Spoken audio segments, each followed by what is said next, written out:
Good morning and good afternoon to all of you. My name is Alexandra Blagojevic. I oversee the SDG portfolio at the Inter-Parliamentary Union. Welcome to our webinar, which we are pleased to co-organize with the United Nations Economic and Social Commission for Asia and the Pacific and the United Nations Economic Commission for Europe for the 5th consecutive year. These sessions are designed to bring together parliamentarians, government representatives, civil society, and experts to review progress on sustainable development and selected SDGs under review at the United Nations. This year, our focus is on methane. Why methane? Well, although its impact on climate change, public health, and overall quality of life is well understood, it is only in recent years that reducing methane emissions has gained significant global attention. Today's webinar will explore the reasons behind this heightened focus and discuss what parliaments and all of us collectively can do to reduce methane effects. For the IPU, this is a relatively new area of engagement, and we are seeing growing interest from parliaments in contributing to international commitments, as well as enhancing regulatory frameworks and supporting healthier and more sustainable societies. We have a rich program ahead. We will begin with a general introduction to methane, followed by a more detailed presentations on its impact and recommended actions to mitigate its negative consequences. In the second part of the webinar, I will hand over the moderation to my colleague Chiara from the UNECE, who will speak with her guests about good practices and the benefits of investing in methane emission reduction. Interpretation is available in English and French. Please click the interpretation button and choose your preferred language. We encourage you to engage actively with the presentations and share your questions in the chat. Our first speaker today is Dario Ligutti, who is the Director of the Sustainable Energy Division at UNECE. Dario, can you please start us off by explaining why methane is so crucial in our response to climate change and sustainable development? Sure. Thank you, Alexandra, for that. And good morning, good afternoon, and good evening, Excellencies, distinguished parliamentarians, colleagues. UNECE is pleased to partner once again with ESCAP and the Inter-Parliamentary Union to address one of the most urgent climate challenges, reducing methane emissions. This collaboration embodies SDG 17, which is Partnerships for the Goals, as we join forces across regions and institutions to accelerate impact where it matters the most. Let me answer Alexandra's question directly. Short-lived climate pollutants such as methane have a far stronger warming effect than carbon dioxide, but remain in the atmosphere for a shorter time. Cutting these emissions can rapidly slow global warming, help keep the 1.5 degrees goal alive, and reduce climate-induced disasters and protect the most vulnerable communities. That's the reason why methane emissions management is so crucial. It is so crucial now and for the very short, for the very near future. Decisive action will bring immediate benefits. Cleaner air, of course, methane is a pollutant. Safer working conditions for people working where methane is, whether it's mining, whether it's refining, whether any industrial activity that uses methane, or even in urban settings where methane is used for other purposes, such as heating, for example. Improve food security and accelerated sustainable development. It will also buy us crucial time to decarbonize our energy systems while still safeguarding the goals of the Paris Agreement and advancing SDG 7, which is affordable and clean energy to all, through a more efficient, low-carbon energy production and reduced waste of valuable resources. Remember, today, the world will still, our energy consumption is still 80% plus from fossil fuels. Changing that to a much more decarbonized energy system takes time, takes investments, and takes a huge dose of engagement. And therefore, acting on short-term pollutants such as methane is crucial to buy us time, as I said just before. But to succeed, international collaboration is essential. Methane, as pollution, knows no borders. The Global Methane Pledge has become a key driver for coordinated global action, helping countries turn ambition into implementation and supporting the achievement of the Paris Agreement. At COP30 in Belém, Brazil, methane was high on the political agenda as we mark 10 years since the adoption of the Paris Agreement.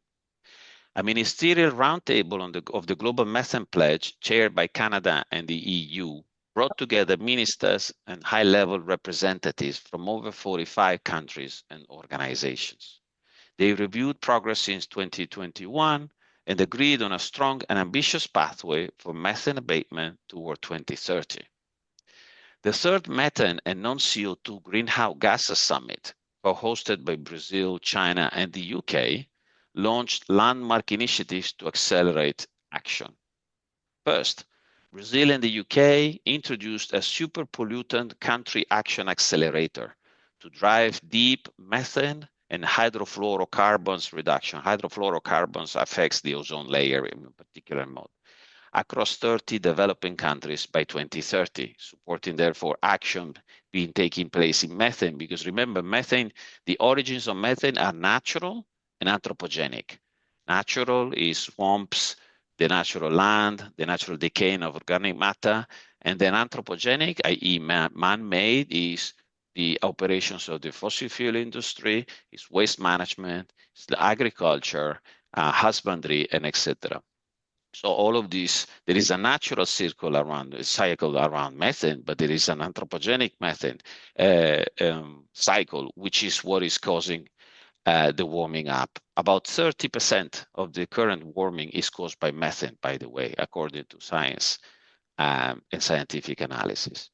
The UK-led statement, let me get back to the initiatives engaged at COP30. The UK-led statement on drastically reducing methane in the fossil fuel sector commits to robust measurement and verification, which is fundamental to see where methane leaks and methane emissions are most powerful and where action would need to play. Ending routine flaring and venting by 2030. Flaring and venting are safety measures taken by the fossil fuel industry to avoid methane is explosive if not handled properly, and therefore one of the ways of avoiding explosions in the fossil fuel industry activities is by flaring, i.e. burning the excess methane, or venting, just liberating into the air. Integrating methane into updated national climate plans, and this is what we call the NDCs 3.0, which are not today, and developing a near zero methane intensity marketplace. Barbados invited all countries to strengthen domestic methane control and explore a possible pathway toward a legally binding agreement ahead of COP31, which is a very interesting, a little bit like the Montreal Protocol for the HFEC, for the hydrofluorocarbons. In total, US dollars 278 million in fresh funding for methane abatement was announced at COP30, which is a substantial amount of money, but it's not enough to control methane across the world. Many world leaders, including the presidents of France and Micronesia and the prime ministers of Barbados and Tuvalu, called for faster action. France, as incoming G7 presidency, has made methane reduction a priority, and we obviously fully support that. UCE has been working, we have been working for 2 decades and more to help countries reduce methane emissions, especially from fossil fuel operations, whether it's coal mining, whether it's oil and gas operations, extraction and refining. We offer policy guidance, technical tools, training, and peer-to-peer support. We also encourage governments to join the Global Methane Pledge and to integrate strong methane commitments in the revised NDCs. Today, we're entering a new era of cooperation, transparency, and accountability. Accountability, again, very important aspect around methane emissions, which means aligning regulation, accelerating mitigation, and building fairer markets that reward real emissions reductions. This has to be, how can I say, this has to be celebrated. The emissions are actually rewarded. Emissions reduction are actually rewarded. By embedding methane action into global climate, as it should be, trade and development systems, we can ensure commitments translate into results. Parliamentarians, in our view, have a decisive role to play, developing legislation, securing investments, overseeing implementation, and more importantly, raising ambition. UNEC stands ready to deepen collaboration with you across our region and beyond to accelerate methane action and deliver tangible progress for the people and for our planet. Thank you, Alexandra. Back to you.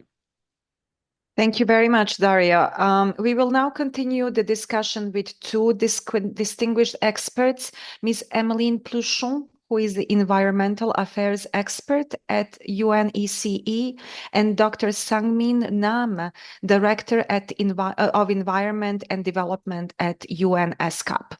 We look forward to hearing from them about the impacts of methane emissions on people and the planet, with a particular focus on the 2 regions in which they work. We will start with you, Emmeline. Can you tell us from the work of UNECE, how urgent is it to reduce methane emissions across the region that you cover, and what do you see in terms of impact of methane on people and the environment? Good morning, distinguished participants and colleagues. Thanks so much for these questions. So in addition to being a greenhouse gas, methane is also an air pollutant. It contributes to the formation of ground-level ozone. So for this reason, there's recently been an increasing attention to methane under one of the convention of the EEC region, the Convention on Long-Range Transboundary Air Pollution, also called the Air Convention. So this convention was adopted in 1979 and regulates air pollutants in the EEC region. And what we have seen is that recently parties to the convention have started to discuss potential options for including methane under one of the protocols of the convention, the Gothenburg Protocol, which establishes legally binding emission reduction commitments for climate-relevant pollutants, such as black carbon, but also binding emissions reductions commitments for other classical air pollutants, such as sulfur and ammonia. So this inclusion in the convention is especially due to the impacts of methane on the environment and human health in the region.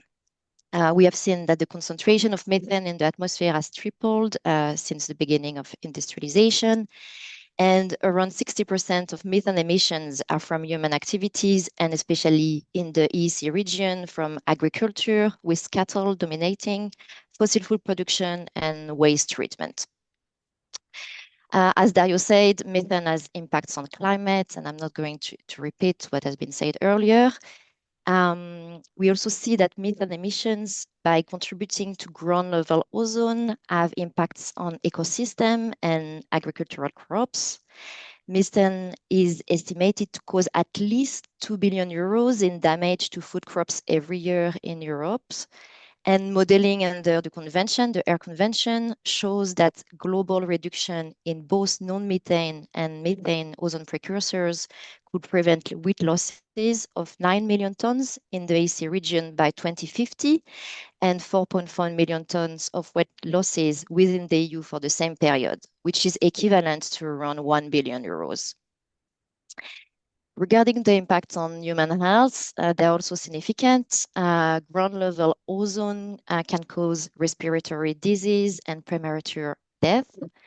And we have seen that recent estimates suggest that roughly 1 million people die prematurely every year because of exposure to ground level ozone.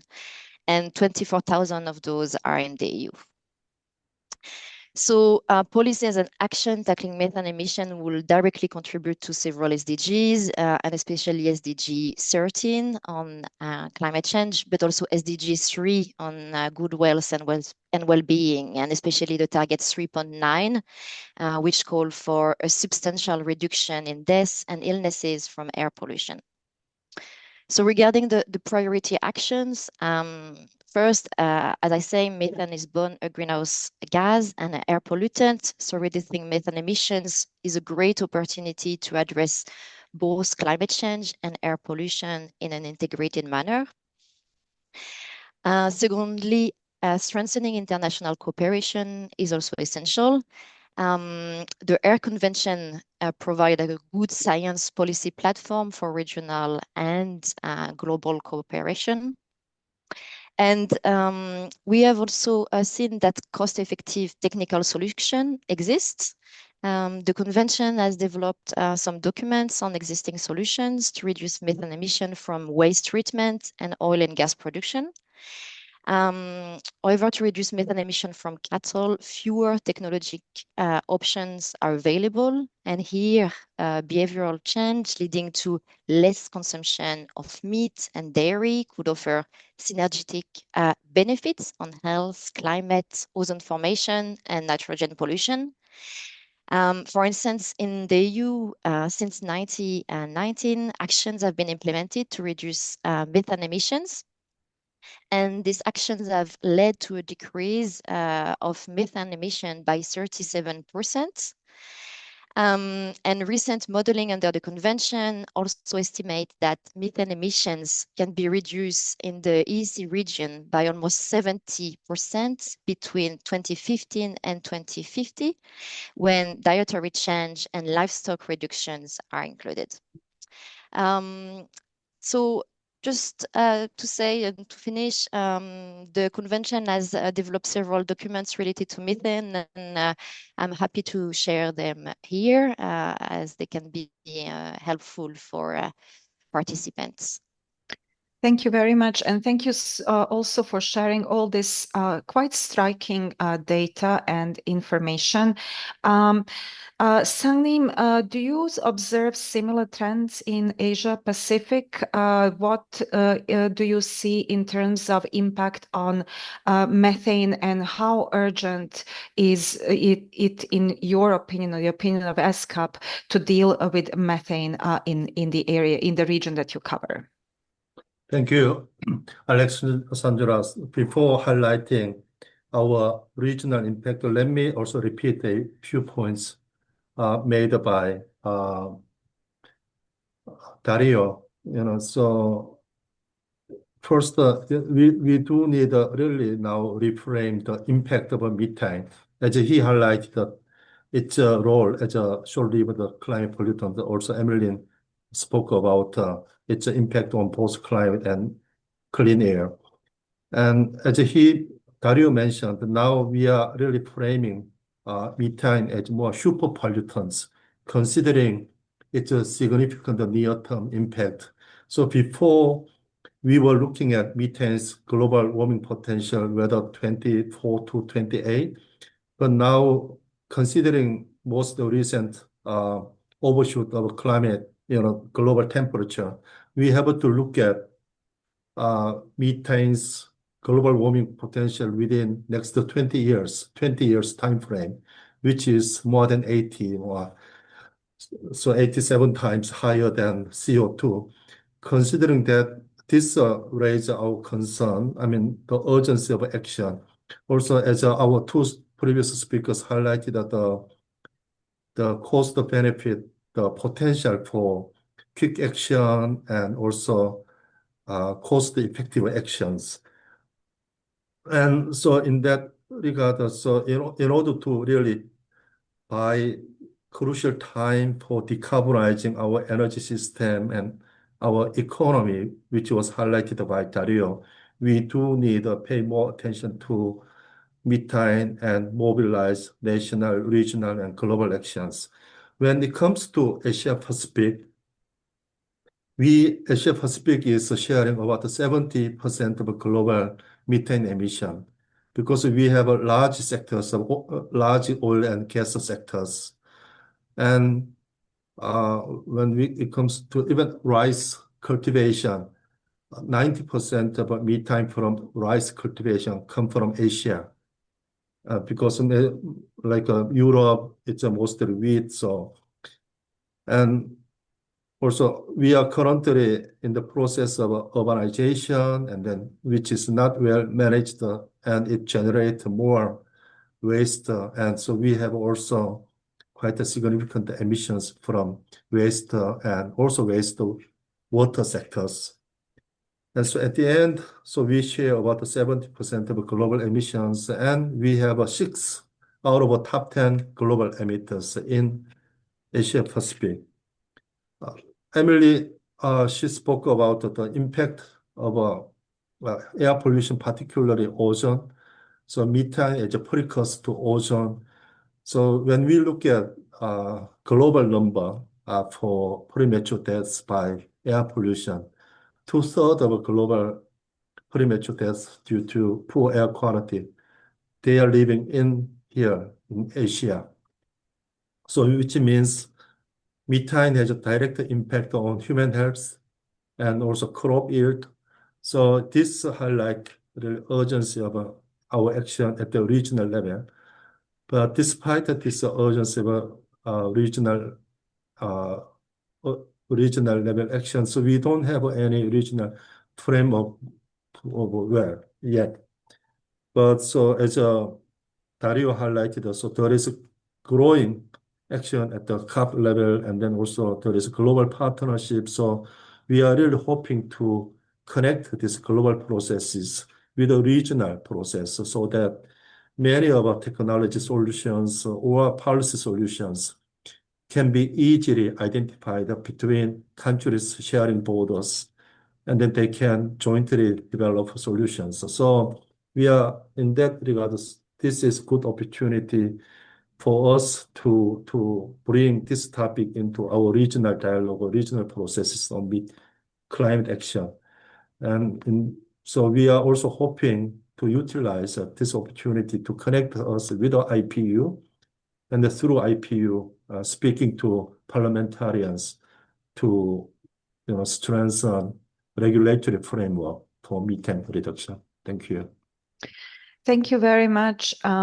May I ask both of you, so your offices cover really big and diverse regions. You have countries that are landlocked. You have countries that are least developed. Some are high development countries. What would you say are the top priority actions that countries can take to tackle methane emissions, and how do we take into account this diversity of possibilities and options in our response? Alexander, can I come first in that case? So ESCAP is covering Asia Pacific and 49 regional members, and we have some overlap with the ECE, like UK, France, Netherlands. They are also ESCAP member. In terms of this overall approach, we do need to really quantify emission from all sectors. UNEP recently released their annual methane report. If you look at the UNEP methane report, they use 7 different data sets. Even at the global level, depending, different agencies they produce different number in terms of global emission.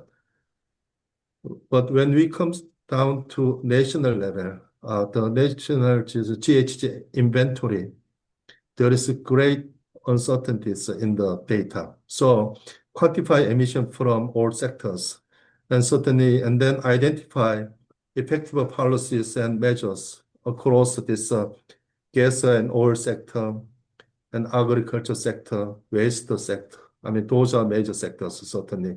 But when it comes to oil and gas sector, it's not only for oil and gas producing countries.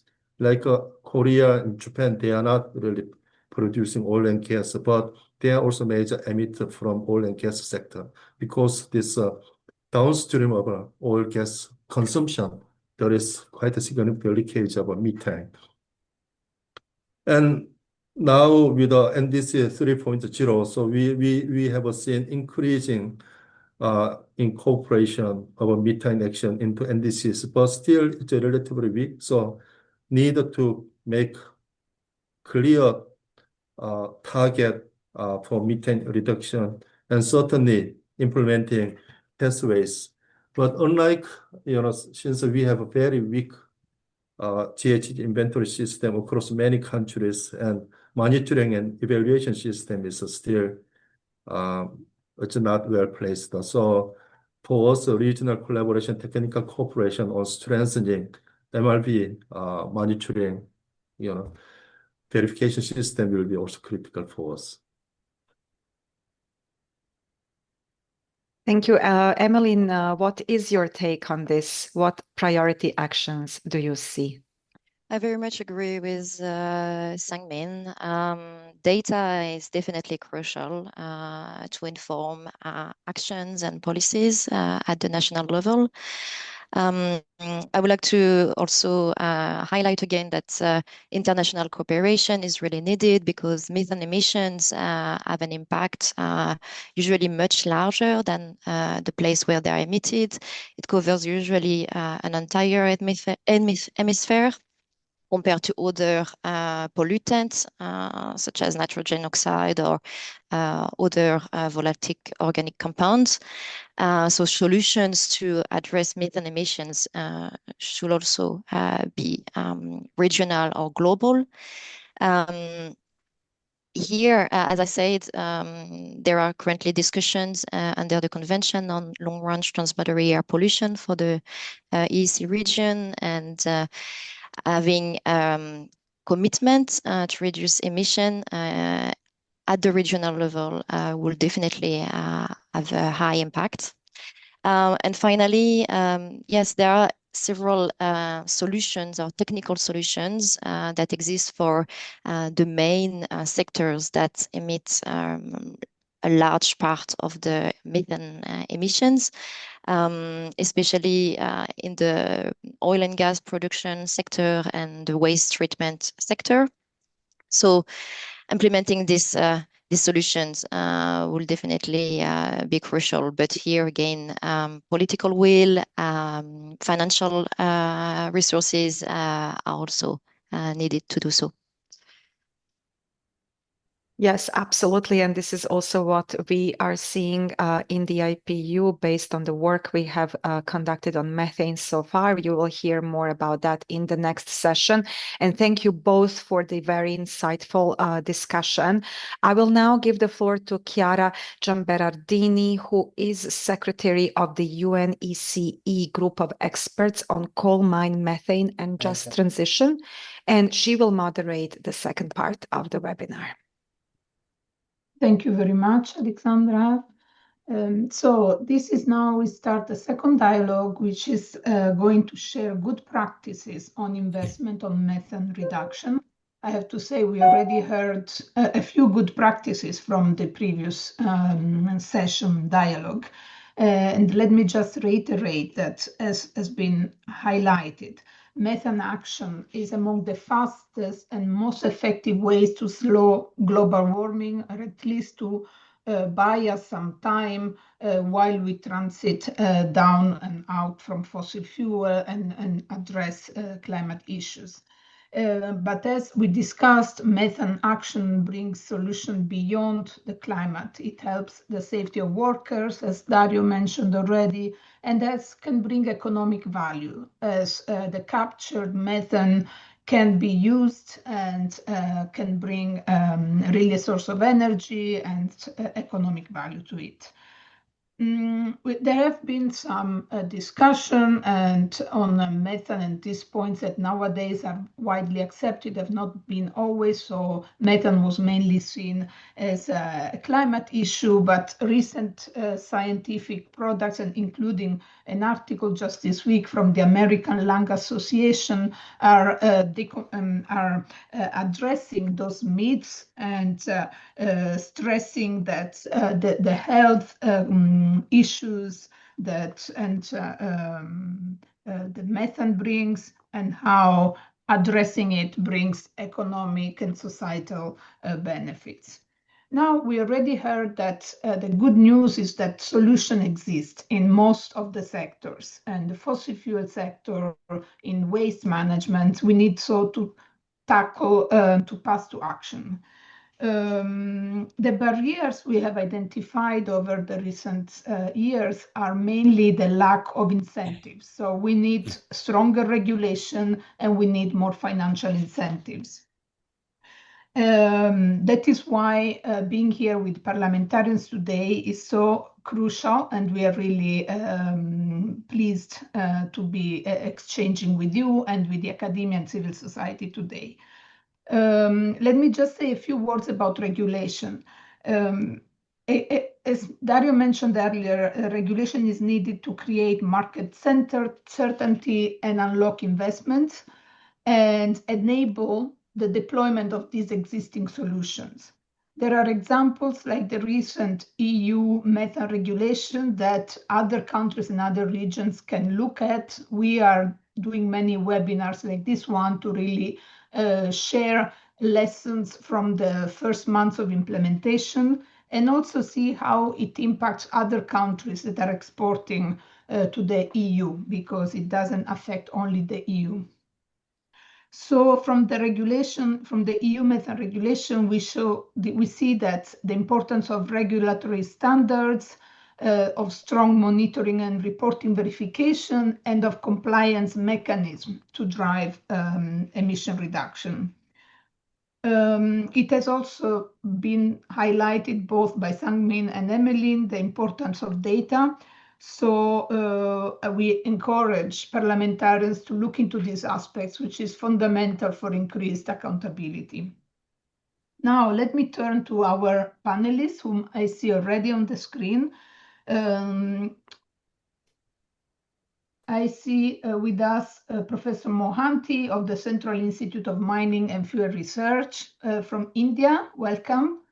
I see Ms. Raza, member of the National Assembly of Pakistan. Welcome. And Holly Schofield of the Inter-Parliamentary Union, leading the methane project. Welcome. We have also invited a representative of the city of Skopje in North Macedonia, but there are some issues with him, Mr. Dimitrovsky, and I'm not sure if he will be able to join. We wanted to also highlight the action at the municipal level, but we may have to do that on a separate webinar. So let me give 3 minutes to each of you to answer a first round of questions, please. And I would start with Ms. Raza. Are you with us, Ms. Raza? Yeah, yes, great. So as a member of the National Assembly Standing Committee on Climate Change and Environmental Coordination, could you tell us about Pakistan parliamentary action to address climate change broadly and methane emission reduction specifically? Okay, Parliament play a pivotal role in enacting and monitoring climate legislation, including standards for landfill gas recovery, water waste treatment, and livestock methane mitigation. The member of the National Assembly and the Senate of the on Climate Change Standing Committee ensure accountability, resource mobilization, and transparent carbon market participation. This is the actual duty of the member of the Standing Committee of the Senate and the National Assembly. We monitoring and doing work on that. And as member, I am participating here. What the Pakistan is doing in mitigating action for methane. And I want also, if you allow me, the sectorial production of methane during 2024, which is 226.77 million tons of carbon dioxide equivalent, which accounts for nearly 39% of total national greenhouse gas emission.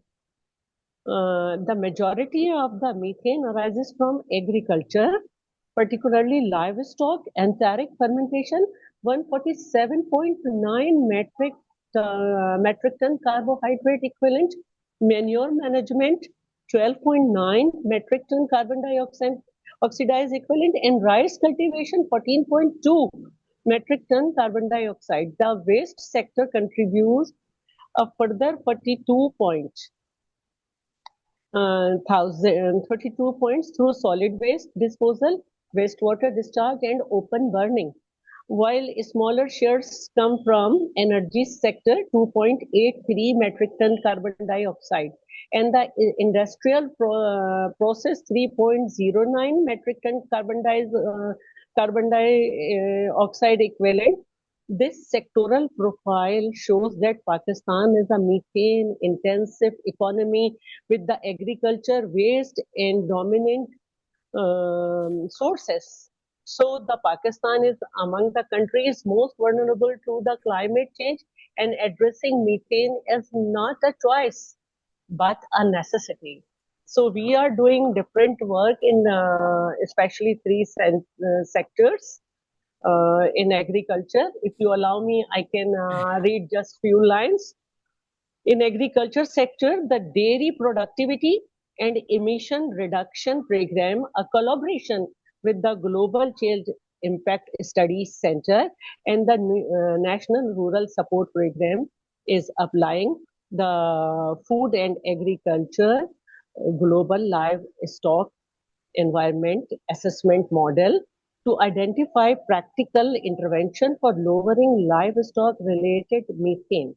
Similarly, climate-smart rice cultivation practices such as alternate wetting and drying and the system of rice intensification are being promoted to reduce methane emission from paddy field while saving water system to reduce enteric fermentation.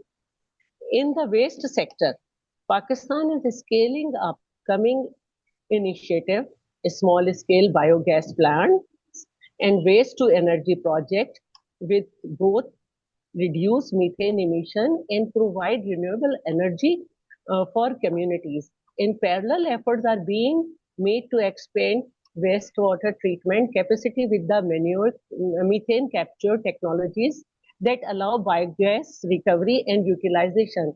In my province, Sindh, a big biogas plant which producing 23,000 cubic meter gas started, which also using the 380 ton bio waste and recycling of water is also started. On the energy side, pilot projects are underway to detect methane leak from oil and gas infrastructure using satellite-based hotspot detection. These are complemented by the planned introduction of leak detection and repair program to minimize fugitive emission. In addition, provincial initiatives such as the integrated air pollution, greenhouse gas inventory system in all provinces are being developed to strengthen monitoring, reporting, and verification system for methane. Pakistan has also enhanced its institutional capacity through the role in UNFCCC technical review and its participation in IPCC methodological improvement. I want to suggest, if you allow me, some regional recommendation. Just take maybe a few, Ms. Raza, maybe 1 or 2 minutes. Maybe should we move on to the next speaker and then we come back to you with this Okay, more thank you very regional. much. This Thank you so was much. the initiative of the Pakistan. Thank you so much for sharing, and in all the sectors, all very good examples. And now let's move to Mr. Mohanty, who will give us some example on global good practices, but also the examples I would imagine from India that can be replicated in terms of reducing methane emissions in different sectors, please. Hi, Kyra. Good morning, good afternoon to all the speakers or audiences from different part of the globe. Thanks for having me for this webinar. I'm very much thankful to UNAC, ESCAP, and IPU for inviting me for the purpose. As you know, the anthropogenic methane emission contributes almost like 60% of total methane budget. And it is primarily from 3 sectors. First one is energy, second one is agriculture, and third one is waste. Anthropogenic emissions from energy sectors are more, the mitigation possibilities are more in case of energy sector, being it is more engineered compared to agriculture and waste sector. In energy sector, again, there are coal dominating countries, there are oil and gas dominating countries, though. So the mitigation strategies are different for oil and gas sectors and for coal. Again, in energy sector, if you'll see, there are global oil and gas majors like US and Canada. They have projects that has significantly methane reduction is achieved through various mitigative measures like implementing VRU units, vapor recovery units, and storage tanks. That the mitigation potential is something like 30 to 70%, and for in the engineered system in oil and gas sectors, these are mainly, as already mentioned, leak detection and repairing programs, the frequency of which may range from weekly to monthly, or even quarterly, depending upon the size and age of the project. So the Norwegian offshore projects has significantly, it's an important example of significantly reducing methane emission. It is ultra low emission projects, like 0.05% of the entire production. So it's a it is something, it's a world-class example in the case of oil and gas. If you come to coal, in coal sector, actually methane forms a explosive mixture within 4 to 15% range. So all the subsurface recovery from coal, the coal mines requires a significant dilution to maintain the methane percentage below explosive limits. So there is a safety reason. It is engineered to dilute the methane concentration. So whatever methane comes, it comes in a very diluted form. So methane capture is significantly is a problem in terms of getting it monetized. So there are technologies like oxidizing the methane to oxidize the methane to carbon dioxide, so that the warming potential will be significantly reduced. So there are other techniques like pre-mining drainage you can do to monetize the methane, and get mini compressors, mini generators for on-site power utilization, so that way it can be done. Some global example exist in Australia, in China. In Indian case, it is more of surface coal recovery. So these coals are, significantly less emissions coming out of the surface coal mining. It is almost like 95% of production comes from coal. Surface production. So the emission level is quite less in compared to underground productions. So thank you, Professor Mohanty. I think if you can wrap up in a few seconds, and then you will have another round and the discussion. Yeah. So coming to waste sector, there are countries taking significant steps to reduce emission. In India, there are the organic waste is banned for disposing of in the landfills. Biogas gasifiers are mandatory. You cannot dispose of organic waste outside. And there are measures like sanitary landfills. You have to put liners in landfills, redesign. You have strict design parameters you have to follow. In case of agriculture, there are hybrid varieties that doesn't need much water, stagnant water, that can reduce the methane emissions. There are also genetically modified breeds of rice, that for rice intensification. There is some example from China exist, good for that can grow in with less water. And for enteric formations, there are additives that can be added to animal feeds, so that the emissions from enteric formations is reduced. So these are some of the important points that exist across the sectors and available, that can significantly adopted to reduce the emissions. Thank you so much, Deb, and we'll get back to you. Now let me move on to IPU, Holly, who is running a 2-year project on strengthening parliamentary action on methane. And we would like to hear the early insights that are emerging from this work, please. Thank you, Chiara. And good morning, good afternoon, distinguished participants. Yes, the IPU recently launched a project to strengthen parliamentary action on methane, and we're inviting interested parliaments to engage with us, whether that's through capacity building, technical briefings, and national, regional, and global events that connect MPs to the latest evidence and good practices, like today, for example. From the work that we've been doing so far, a number of early insights are emerging. I'll just highlight 3 today because I know we're quite short on time. The first being that, methane, it's a relatively new area for many parliaments, not all of them, but for a number of them.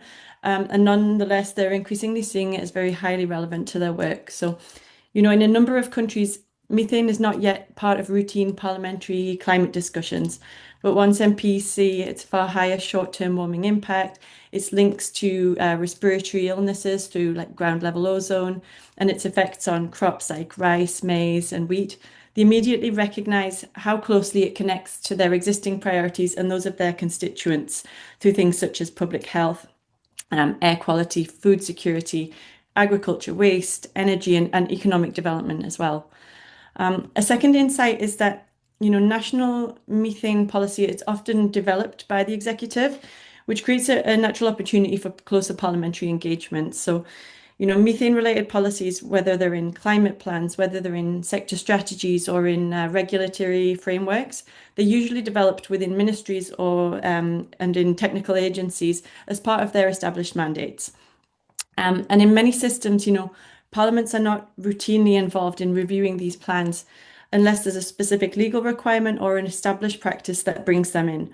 And many parliaments have told us that they would really welcome a more structured ways to stay informed about national methane priorities, cross-agency roles, and emerging international developments that have economic or regulatory implications, as Chiara was talking about before, with the EU methane regulations. So in some cases, parliamentary engagement, really begins when a member of a committee proactively, or a member of parliament or a member of a specific committee proactively seeks this information and starts to open up that dialogue. And the third insight is that when parliaments engage, they add real value and they strengthen national approaches to methane. So, parliamentary oversight, accountability, the whole of society perspective, these things help to ensure that methane objectives are reflected across legislation, they're reflected in budgets and in sectoral policies. And we've seen committees ask how methane fits into national development plans. They request clarification on cross-ministerial coordination and explore how nationally determined contribution updates can capture mitigation opportunities, whether that's in agriculture, in waste, or in energy. And this engagement really takes many different forms. It can be hearings, it can be briefings, it could be oversight of the regulators or dialogue with local authorities. But across all of them, it makes national action more coherent, more transparent and responsive to the needs of the communities that they represent. Finally, I would just like to highlight that, parliaments really strengthen communication and public awareness. The executive branch in many of the countries that we've worked consistently highlight that this is an area where MPs add very strong complementary value. That's because, MPs, they're rooted in their constituencies. They can explain methane in practical terms. They can raise awareness of its health and its economic impact, and they can support behavior change really at this local level. So helping to ensure that these national policies are understood and effectively implemented. So with that, thank you, Chiara, and I'll hand back to you. Thank you very much. Very interesting project, and all the best with the continuation. If I may, I think that we don't have Mr. Dimitrovsky with us, so I would like to go back with Ms. Raza and asking more specific question on what are the recommendations on what parliaments can do. I know you had already started talking about that, and how they can strengthen action to ensure that international methane regulation reduction and climate commitments are effectively implemented, please. And then we will open shortly to a Q&A with the audience. So we would like to have some exchange. I know there are other parliamentarians waiting to also share their experiences. Okay, Parliament can future strengthen international cooperation, technology transfer, and low-cost financing. While regional dialogue can promote a lot of things, I want to suggest some recommendations, especially for regional dialogues. First, I want to establish a South Asian Methane Observatory.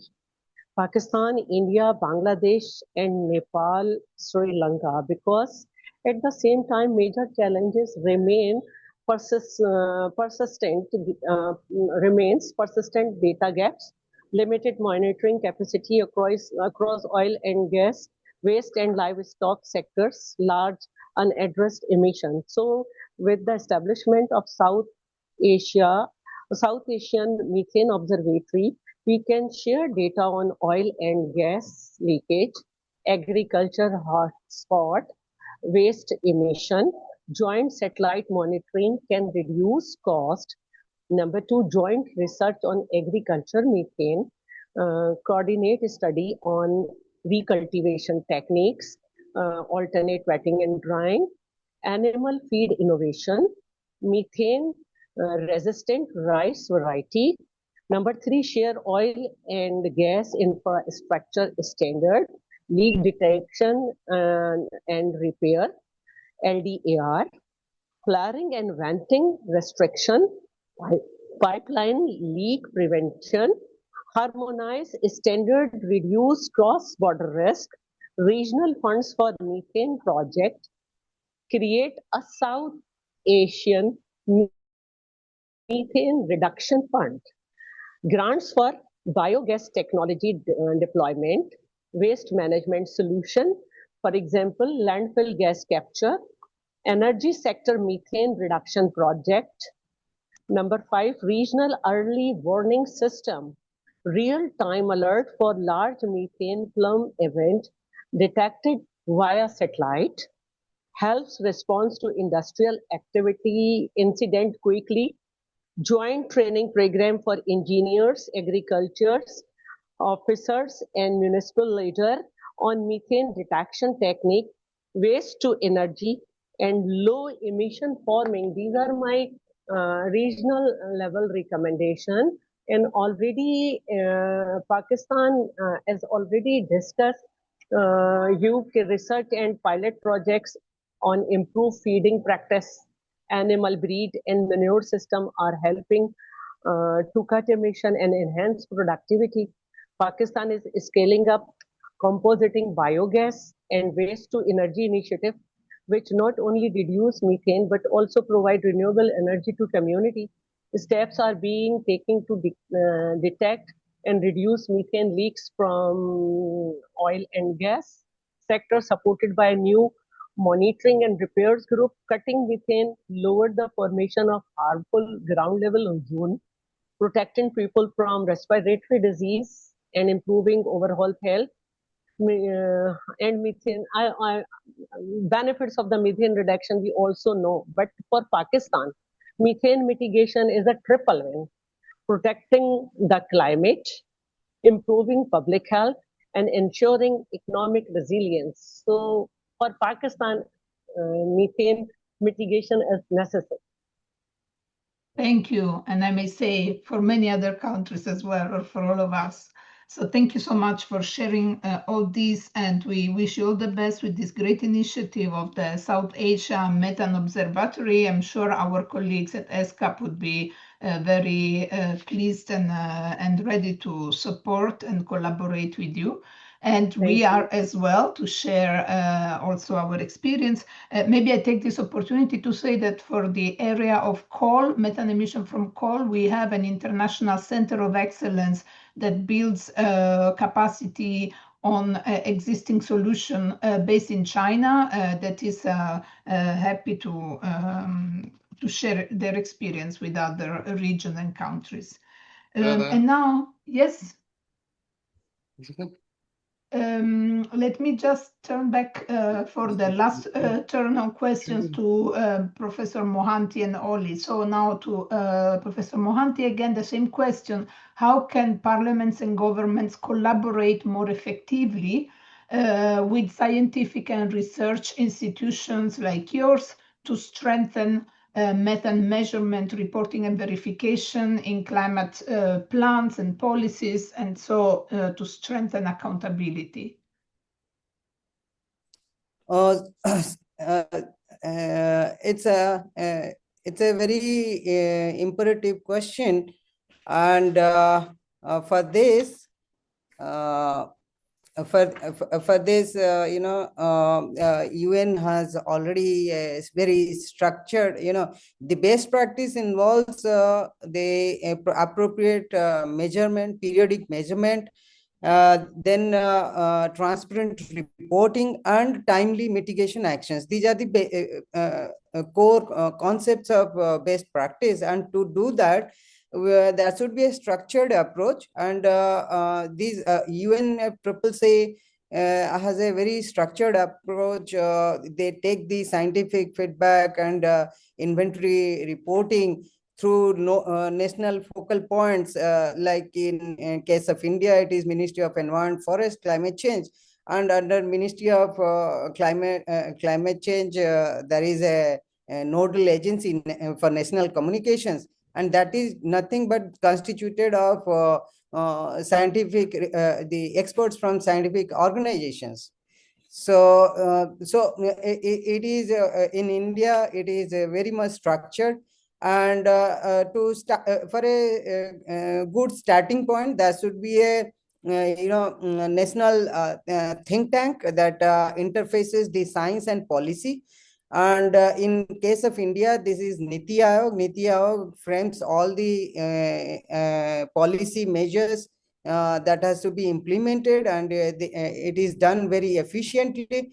And all the institutes like CSR, we are one of the CSR labs, Council of Scientific and Industrial Lab. They have 37 laboratories across the country working on different aspects for different sectors. So there is a well-stitched framework to execute this kind of study. So apart from that, what I think for developing countries' perspective, there is a need for funding, for methane funding, like in COP30, Global Methane Hub has announced green catalyzing green growth through across different multi-sector investment for agricultural innovation showcase and all that. So international funding through is also required. There are requirement for like joint collaborative infrastructure development for testing facilities.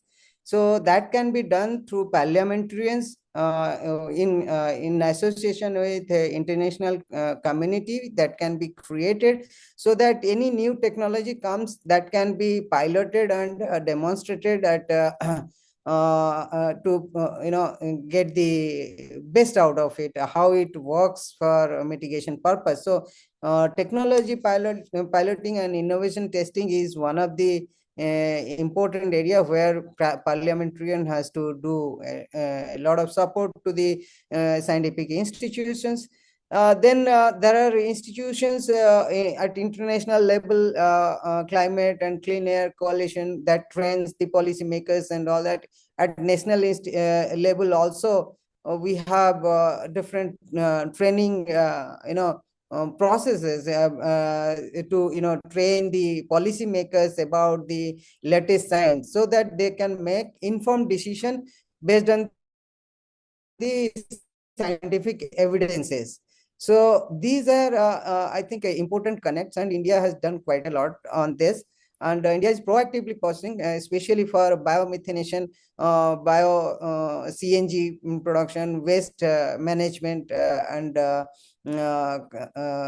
banning venting across the oil and gas sector. That's an important thing. It is banned since 1968. And India is member of OGIP 3.0. So lots of initiative is coming across India for methane mitigation purpose. And there is also a need of significant connect between the national and international bodies like IMEO, UNEP's IMEO, that the top-down and bottom-up approaches for inventorization that can be reconciled with the international, data. Thank you. Yeah, we get from through remote sensing agencies. So those things can be. Thank you so much. Thank Indeed. you. No, we are also working with the International Methane Emission Observatory, and it's very important, as you just pointed out, to improve data, to corroborate the data from satellite and the data from measurement and from really operation level. So great that you are highlighting this, the importance of collaboration between countries with international institution, and also, as you mentioned, the OGMP, that is basically an observatory for gas methane emissions, so to do the same, to work together national and global levels.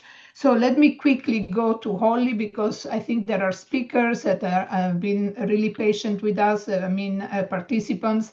So I would really like to open the floor for discussion. Holly, do you have some final points, please? Yes, just to highlight that, at the IPU, we've developed a publication called Methane Matters, 3 Steps of Parliamentary Action. And this provides a very practical framework for parliamentary engagement, and it's grounded in a lot of the insights that I mentioned earlier, but connects to a lot of the issues also that have been discussed today. So firstly, we would suggest to build a strong evidence base and open the parliamentary conversation. So this means understanding the data, understanding where methane is coming from in your constituency and across your country in the sectors such as waste, agriculture, and energy. But it also involves, understanding what the executive has already committed to and what they're planning to do at the national and global levels, so that parliaments can really work with governments and ensure these commitments are implemented effectively.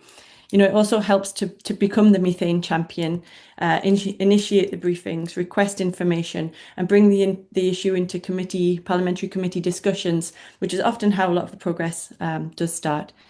Second step, we would say to apply the tools that parliaments use every day, that's oversight, legislation, and budgeting. Because in this way, parliaments can help ensure methane reduction is reflected in national climate plans, the progress is monitored, and the policies are fair, balanced, and also properly funded. So, even small actions, whether that's asking questions, reading or tabling statements and motions, reviewing or advocating for methane action in budget lines, inviting ministries to brief committees, all of these things can help really raise the visibility of methane and encourage more coherent national responses. And these are not new tasks for many parliaments. It's simply about applying familiar tools to an issue that really intersects with many of your existing responsibilities. And the final step, we would say is about championing and expanding solutions and helping to give visibility to solutions that already exist. And we've heard a lot about those today. Many countries and communities are piloting approaches already in agriculture and waste management in the energy sector that really reduce methane and bring a lot of core benefits for health and for local economies. And parliaments can really highlight these successes and support scaling them up where appropriate, and encourage dialogue between ministries and local authorities in the communities. And they can also share these examples internationally, contributing to this global learning and increased ambition. So, together these steps really show how methane action is achievable and how it's beneficial for the climate, for public health, for communities, and for economies. And they underline that parliamentary leadership and working hand in hand with governments is essential for turning global commitments into real results on the ground. So for anyone who wants to explore this further, there'll be a QR code displayed at the end of the session with links to the guide. And I'll finish there. Thanks, Chiara. Over to you. Thank you very much. And indeed, a very interesting publication that I encourage everyone to read. And I'm very happy now to open the floor to interventions. And I see already 2 hands. Richard, just give me a moment. Richard is one of our experts, but I would like to move first to WHO, whom I know they wanted to speak and have. So we have Jocelyn with us, and then I will also move to Mr. I apologize, but I only see the first name. So Dixon Kiere right after, if you allow, we start with WHO, who was fast and raising the hand, please. Thank you so much, Chiara. My name is Jocelyn Mott. I'm working at the WHO Asia Pacific Center for Environment and Health based in Seoul. And first, I would like to congratulate both you and ESCAP and IPU in organizing this very much action-oriented webinar, bringing methane as part of our regional dialogue. It's very inspiring for someone like me from the health sector to hear from Pakistan and India on their good practice. I just wanted to very quickly highlight again, building on Emily Pruchon's intervention, the critical public health dimension of methane mitigations. As some of you know, WHO has not established ambient air quality guideline values for methane itself. And frankly, unless you fall into a tank, to exaggerate a bit, it's not a health problem directly. Indirectly, however, it's a public health problem. Methane is a key precursor to ground ozone level, meaning methane can transform under certain conditions, very common conditions actually, to ground level ozone, which is the ozone that we end up breathing. And these conditions are actually getting worse and worse with climate change. And this is where it actually becomes a public health problem. So ground level ozone is a pollutant with well-documented impact on respiratory and cardiovascular health. It can cause breathing problems, trigger asthma, especially in children. It reduces the lung functions and lead to lung disease and eventually death. Trends are very much on the increase in terms of mortality. We are probably hovering around 500,000 premature deaths each year, if not more, and not to mention the year that we're spending in ill health. And at the same time, as highlighted by some of the speakers, methane emissions are rising. So in that regard, the work of UNECE, the long-range conventions, and all of its protocol is very inspiring for our regions. I will not mention the co-release together of methane with other toxic pollutants like volatile organic compounds, which are also harmful. WHO and WHO ACE stands ready to support ESCAP members in advancing air pollution and cleaner actions from a health perspective. And in many ways, reduction of these short-lived pollutants, methane, will deliver immediate dual benefits, reductions of the health burden of air pollution in general, and advancing climate change. Thank you so much, Alexandra and Chiara. I'm the organizer for this excellent webinar. Thank you all for the parliamentarians through IPO and beyond for your very important work, policy work on this topic. Happy to stay in touch. Thank you, Jocelyn, and same for us. We are happy to continue the discussion also with your colleagues here in Geneva.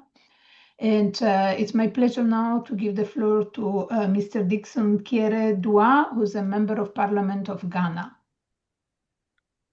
Mr. Thank you very Kiere-Dua. much. Good morning, good afternoon, Good morning. depending on where you are. I'm happy to be part of this very important section. And let me state here that my contribution will focus in the area of international collaboration. It is very important. No one country can do it alone. That is why in Ghana, under the distinguished leadership of the Ghana Speaker of Parliament, Ghana over the years has been demonstrating serious political commitment to climate action and in recently methane reduction and mitigation measures, especially with this very important collaboration with the Inter-Parliamentary Union, IPU.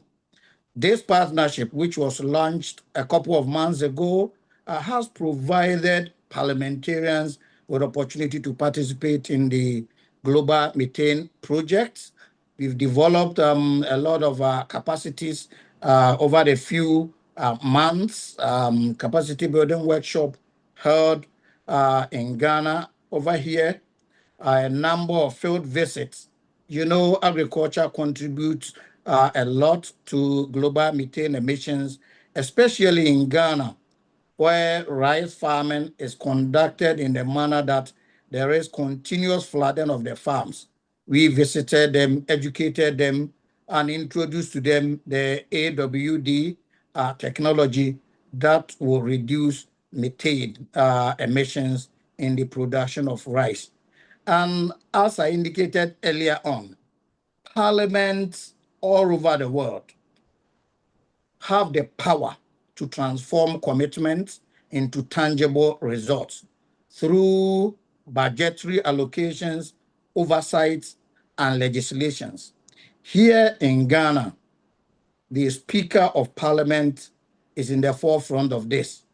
I remember at the launch of the partnership with the APU, he called upon the Budget Committee to enhance budgetary allocation to committees and agencies responsible for dealing with issues of climate.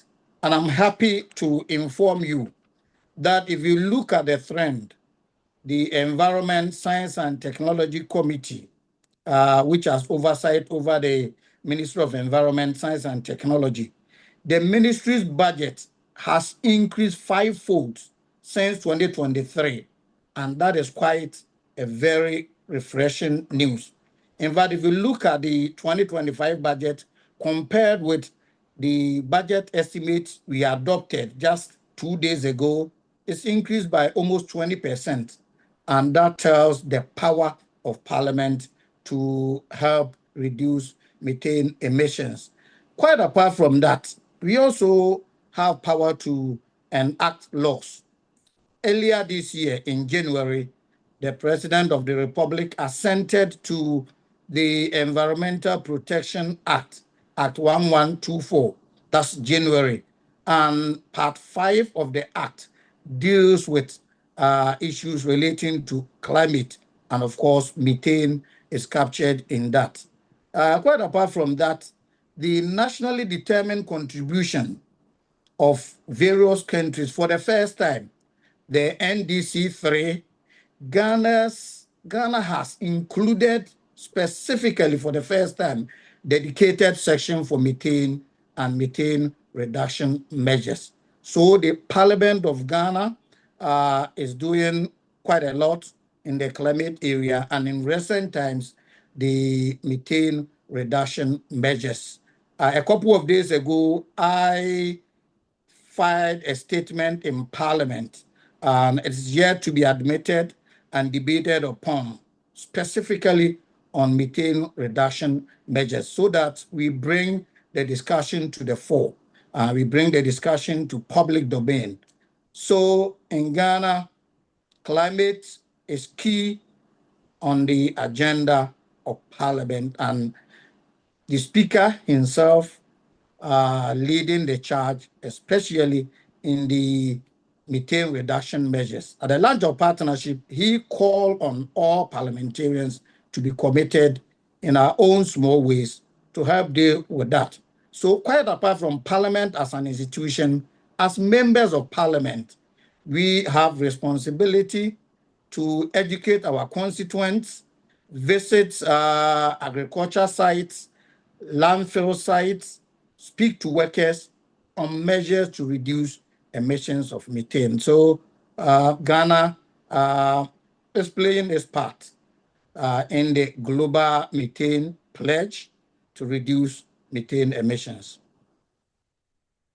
Mr. Kieredwa, I really very much enjoyed listening to your intervention. First of all, I want to say, and thanks to IPU for extending the invitation to members of parliament beyond our regions of Europe and Asia, because that's the partnership we are talking about. The SDG 17 is really an international cooperation, and we have to learn from each other. So I think we have a lot to learn from your leadership in Ghana on the issues of methane. Congratulations for including methane action and targets in the NDC 3.0. We will look into that. And thank you for reminding us the role of parliaments in budgetary allocation discussion, oversight, legislation, and very importantly, the education role and the communication that Holly has also earlier emphasized, and the discussion with all stakeholders, including workers, who are really important. And I think we didn't discuss enough today, maybe their role, but it's really critical to explain why action is important and for their own safety, but also for the good of all society. So I thank you very much, and I now would like to give the floor. We have about 5 more minutes. We have, I see one more person, Richard Matthews. I will give him the floor for please 1 minute or so, because then we also have Mabella Ria. And Richard is one of our experts who's been collaborating with UNECE for many years and wanted to share some of his work with the group. Please, Richard, you have the floor. Thank you, Kara. 1 minute. Okay. 3 weeks ago, we had COP30 and have 2 methane takeaways from that. First one is that out of global climate action funding, only 2% was dedicated to methane. And the other one is that the biggest source caused by mankind is methane emissions from fossil fuels, from production of fossil fuels. When it comes to coal mines, that is in the ventilation air. So a large ventilation shaft can emit 50,000 tons of methane per year. And that impact is similar to the emissions of 2 million cars. So for industry to act, financial drivers are necessary. So they need to see they can earn money or save money, depending on if there's a carrot or stick. Only in this case, only $15 to $20 per ton CO2 equivalent will motivate an investor to mitigate VAM, ventilation air methane. So, and there is efficient and proven technology. The main barrier is recognition of VAM mitigation as approved climate action and thereby supporting finances. So as a conclusion, any nation who has coal or import coal should include methane and VAM into the climate policies and climate action plans. And if you need advice, please contact the UNECE. You can contact via Chiara. Was that a minute? Thank you, Richard, and I apologize. Yes, That's all right. It was less than a minute, so that was great. But as I just want to say that any country who's working on coal is who has coal production is very welcome to contact us, and through us, our expert like Richard, to discuss more in depth. Sure. And now I would like to give the floor to Mabel Larrière, who I see as a raised hand. Hi, good morning and good afternoon to everybody. My name is Mabel Namokolaye, and I work with the Green Africa Youth Organization here in Ghana. And I'm actually very humbled to see lovely parliamentarians here. I just have a quick question. Some quick questions that I would like to pass to my honorable here. That is Honorable Dixon.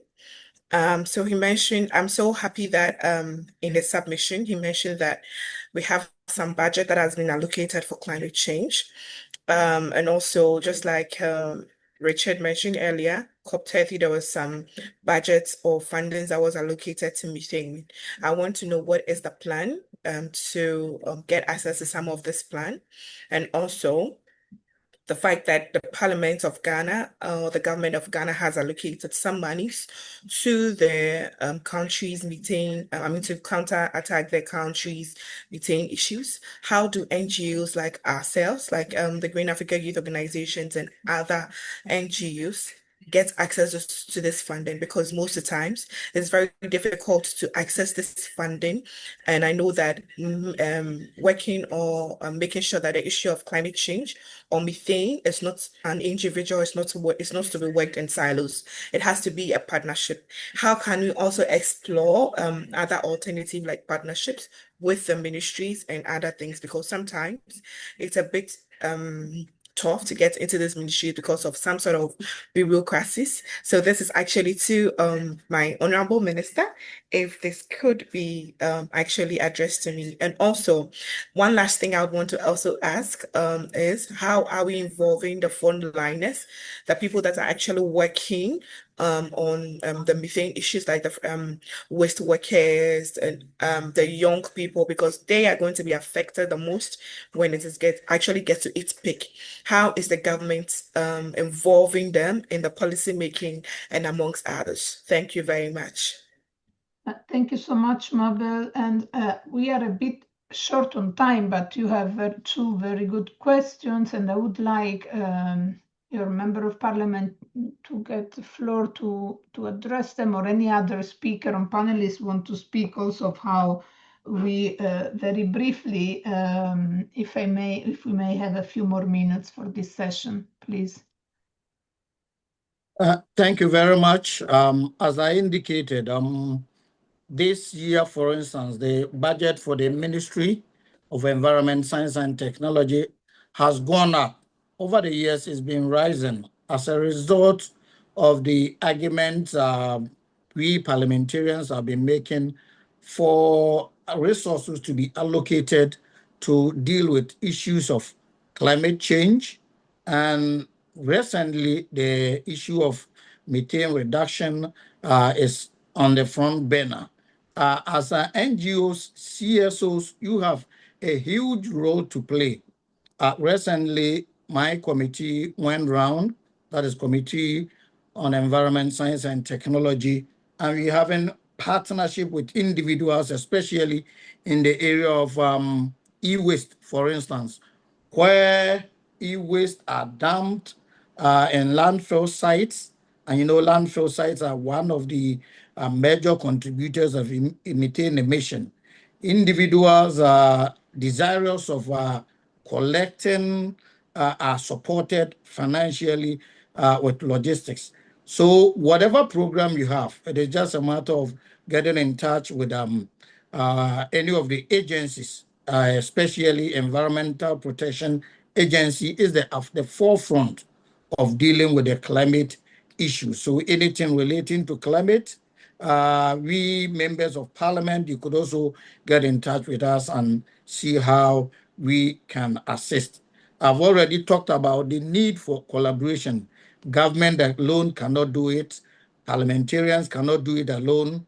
So we need partnership with the private sector. And it is exciting that young men and women are now coming into the discussion. That is exactly what we are advocating for.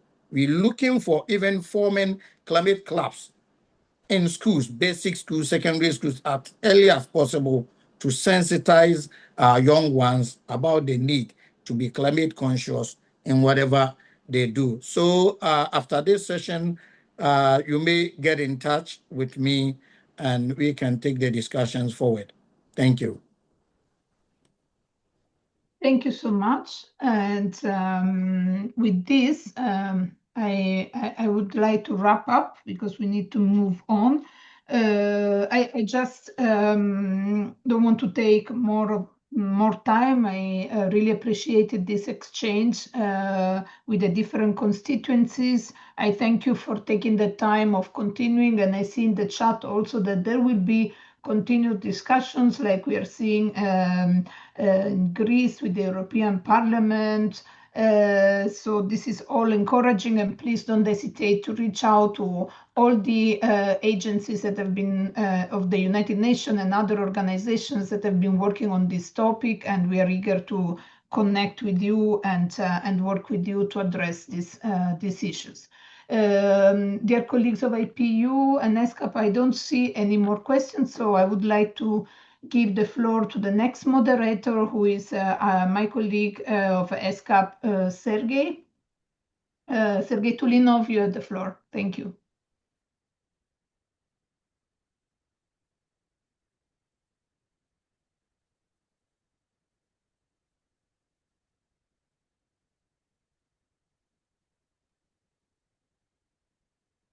Yes, thank you, Chiara.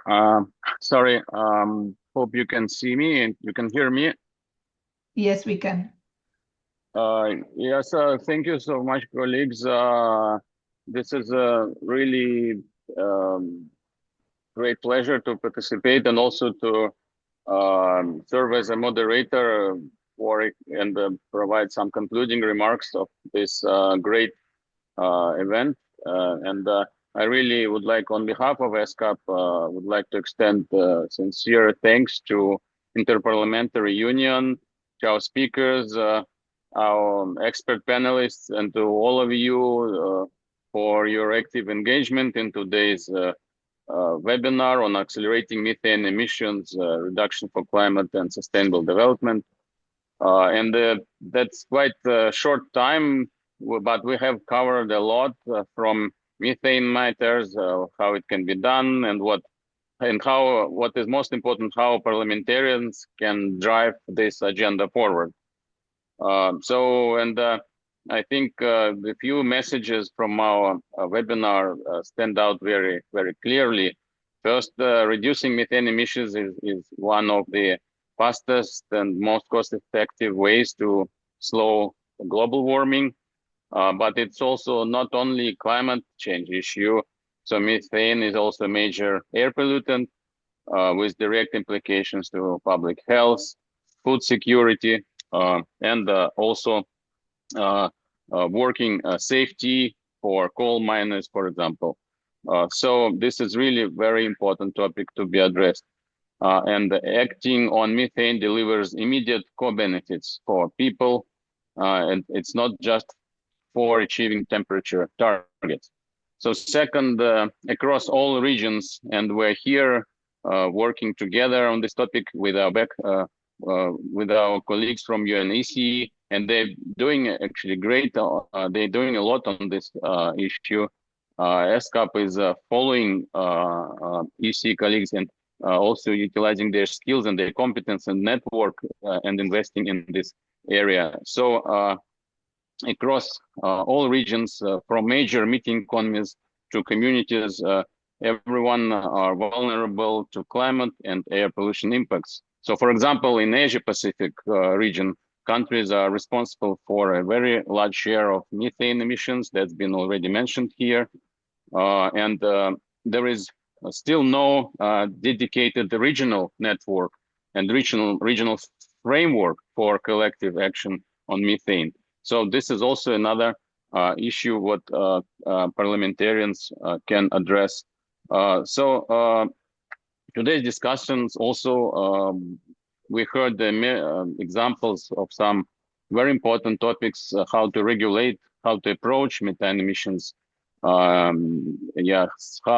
economic incentives can be provided, what are the practical solutions in energy, in agriculture, in waste sectors, and what are the good practices. And I really appreciate some really good insights from parliamentarians from Pakistan, from Ghana, and they illustrated how legislative and oversight and budgetary tools can be used in practice to drive methane mitigation across sectors.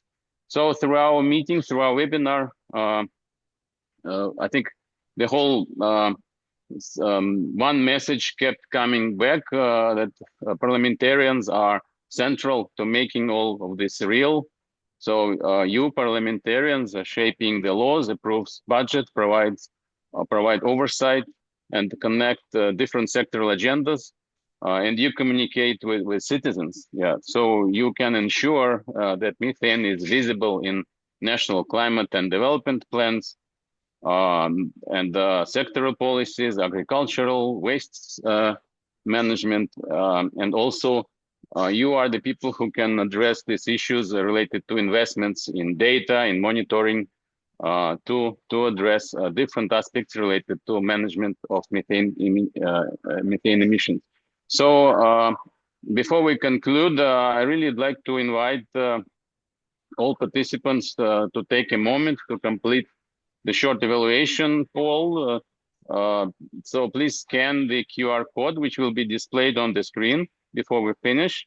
So this feedback is really very, very much valuable and will help us to improve the design and the usefulness of our future dialogues on this topic. So I'd like to sincerely thank all experts sharing their knowledge and experience, and thank all the participants for many thoughtful and practical questions and comments that have enriched our discussion today. And first of all, of course, I'd like to thank again our colleagues from Inter-Parliamentary Union and from EC for addressing this very important topic. And we look forward to strengthening our future collaboration on this area, as well as other pressing areas related to sustainable development. Thank you. Thank you very much.